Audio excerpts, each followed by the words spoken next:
بسم اللہ الرحمن الرحیم۔ السلام علیکم۔ صحیح بخاری سے حدیث نمبر 1198۔ آپ ایک رات ام المومنین حضرت میمونہ رضی اللہ عنہا کے یہاں سوئے۔ ام المومنین میمونہ رضی اللہ عنہا آپ کی خالہ تھیں۔ آپ نے بیان کیا کہ میں بستر کے عرض میں لیٹ گیا اور رسول اللہ صلی اللہ علیہ وآلہ وسلم اور آپ کی بیوی اس کے طول میں لیٹے۔ پھر رسول اللہ صلی اللہ علیہ وآلہ وسلم سو گئے حتیٰ کہ آدھی رات ہوئی یا اس سے تھوڑی دیر پہلے یا بعد، تو آپ بیدار ہو کر بیٹھ گئے اور چہرے سے نیند کے خمار کو دونوں ہاتھوں سے دور کرنے لگے۔ پھر سورہ آل عمران کے آخر کی 10 آیتیں پڑھی۔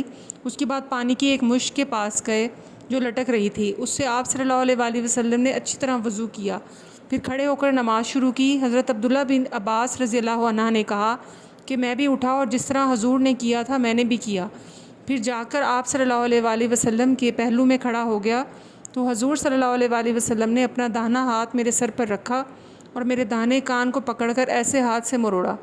پھر آپ نے 2 رکعت نماز پڑھی، پھر 2 رکعت پڑھی، پھر 2 رکعت اور پھر 2 رکعت پڑھی، پھر 2 رکعت پڑھی اور پھر 2 رکعت پڑھی۔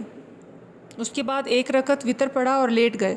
جب مؤذن آیا تو آپ صلی اللہ علیہ وآلہ وسلم دوبارہ اٹھے اور 2 ہلکی رکعتیں پڑھی اور پڑھ کر باہر نماز فجر کے لیے تشریف لے گئے۔ صحیح بخاری سے حدیث نمبر 1199۔ پہلے نبی کریم صلی اللہ علیہ وآلہ وسلم نماز پڑھتے ہوتے اور ہم سلام کرتے تو آپ اس کا جواب دیتے تھے۔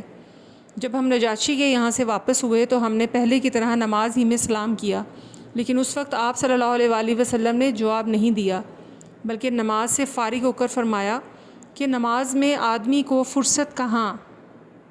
صحیح بخاری سے حدیث نمبر 1200۔ ہم نبی کریم صلی اللہ علیہ وآلہ وسلم کے عہد میں نماز پڑھنے میں باتیں کر لیا کرتے تھے۔ کوئی بھی اپنے قریب کے نمازی سے اپنی ضرورت کے مطابق بیان کر دیتا۔